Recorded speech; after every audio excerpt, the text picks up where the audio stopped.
Bismillahirrahmanirrahim. Assalamualaikum warahmatullahi wabarakatuh. Selamat siang, salam sejahtera untuk kita semua. Melanjutkan materi biokimia yang kemarin. Kemarin kita telah belajar apa itu anabolisme dan juga bagaimana mekanisme dari proses fotosintesis. Hari ini kita akan belajar tentang katabolisme, di mana di katabolisme nanti kita akan belajar respirasi aerob yang pertama dan respirasi anaerob. Inti dari respirasi itu adalah proses pemecahan glukosa menjadi ATP atau energi. Jadi hari ini kita akan belajar bagaimana glukosa atau karbohidrat itu diubah oleh tubuh kita menjadi energi yang bisa kita gunakan untuk aktivitas sehari-hari. Sebelumnya, kita akan belajar apa itu respirasi. Jadi respirasi adalah proses pembebasan energi kimia yang terkandung dalam molekul organik pada sel hidup menjadi energi yang berguna untuk aktivitas hidup. Jadi sudah saya sampaikan tadi bahwa intinya adalah nanti penggunaan glukosa diubah menjadi ATP atau energi.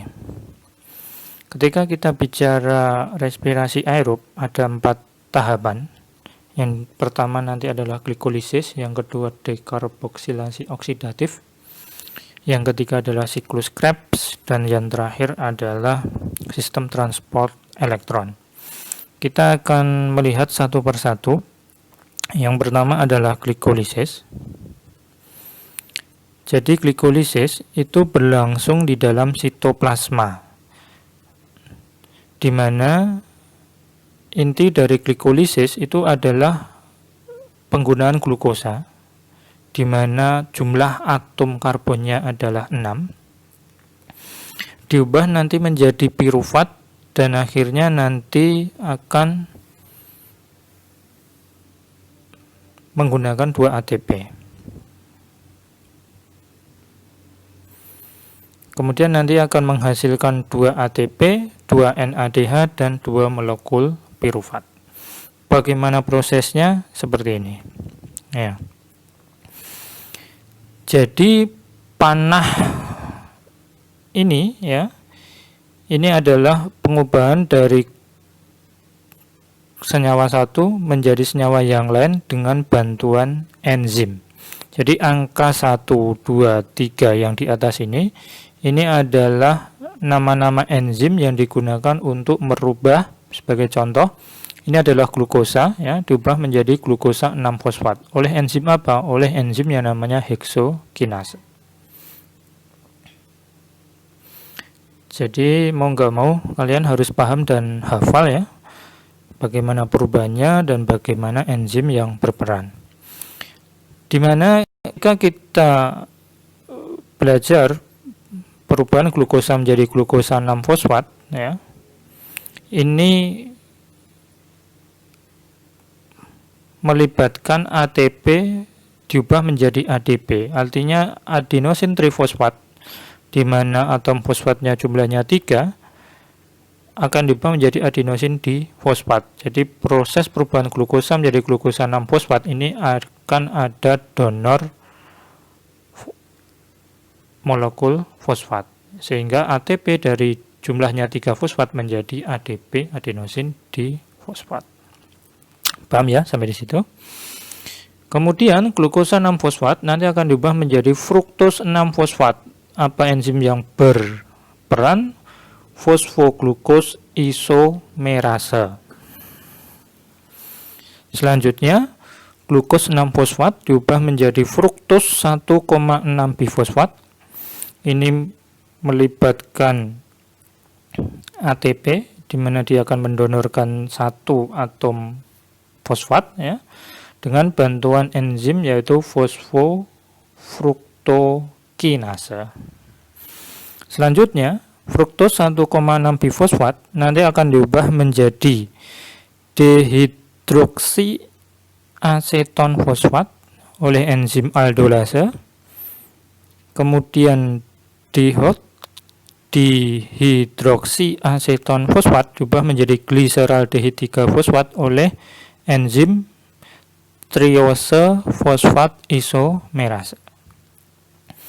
Selanjutnya, gliseraldehid 3 fosfat diubah menjadi 1,3-bifosfogliserat oleh enzim, ini namanya yang paling panjang ya, gliseraldehid fosfat dehidrogenase.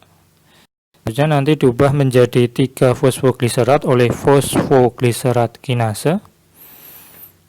Ini menggunakan ADP ya, diubah menjadi ATP.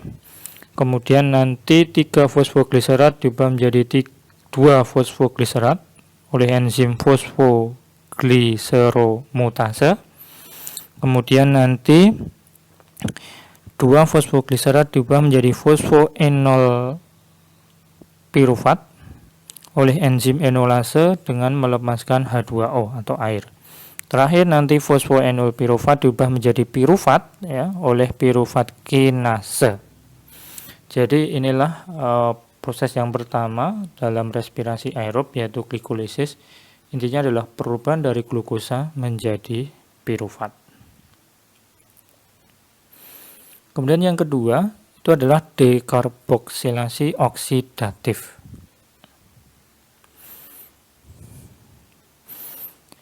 Outputnya atau hasilnya nanti adalah molekul CO2 dan NADH dan juga asetil-CoA. Kalau tadi pirufat adalah C-nya 3 ya, sedangkan asetil-CoA itu jumlah atom karbonnya 2. Jadi tadi pirufat yang dihasilkan oleh glikolisis nanti intinya akan diubah menjadi asetil-CoA, di mana perubahan dari pirufat menjadi asetil-CoA nanti akan menghasilkan CO2, kemudian menghasilkan NADH dengan bantuan apa? Koenzim A. Ini ya sebagai contoh, ini tadi pirufat, kemudian dengan bantuan koenzim A akan menghasilkan CO2 dan perubahan menjadi NADH dan berubah menjadi nanti produk akhirnya adalah asetil-CoA. Kemudian yang ketiga itu adalah siklus Krebs ya, berlangsung di dalam matriks mitokondria. Hasilnya nanti adalah ATP, NADH, FADH, dan CO2. Inilah yang kita sebut sebagai siklus Krebs. Sekali lagi yang namanya siklus itu tidak ada ujung dan pangkalnya, jadi melingkar terus menerus. Bagaimana proses siklus Krebs ini berjalan ya, kalian bisa melihat ya, di situ sudah ada angka-angkanya, di mana mula-mula prosesnya itu dimulai dari nomor 1 ini ya, dari asetil-CoA, di mana asetil-CoA ini nanti akan berinteraksi dengan oksaloasetat menghasilkan sitrat ya, menghasilkan sitrat. Di mana sitrat ini nanti akan diubah menjadi isositrat ya.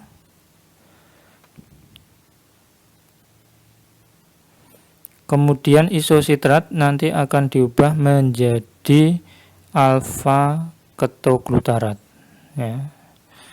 Di mana alfa ketoglutarat, perubahan isositrat menjadi alfa ketoglutarat ini nanti menghasilkan CO2 dan juga menghasilkan NADH.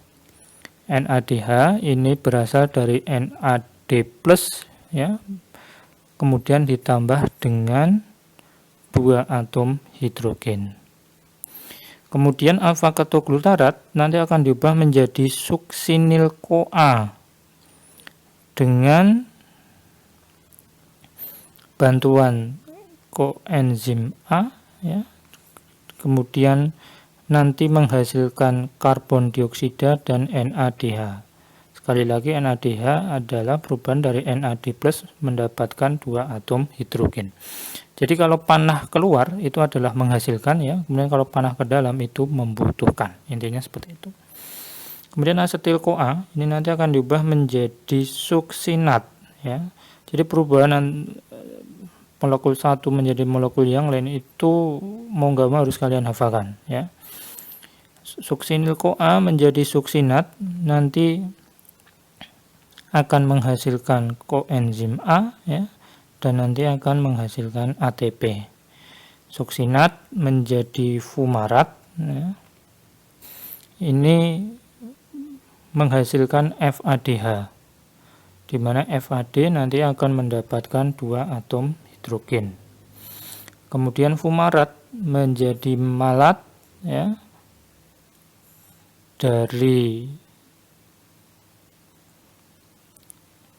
fumarat menjadi malat ini membutuhkan air, dan nanti terakhir adalah malat menjadi oksaloasetat, itu nanti akan menghasilkan NADH. Selanjutnya oksaloasetat nanti kontak dengan asetil-CoA ya, lanjut terus menerus hingga nanti sampai lagi menjadi oksaloasetat.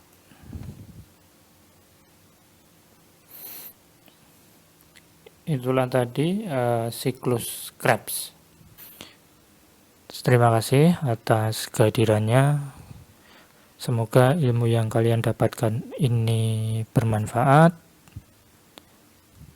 Kalau benar berasal dari Allah pemilik segala ilmu, kalau salah berasal dari saya pribadi. Assalamualaikum warahmatullahi wabarakatuh.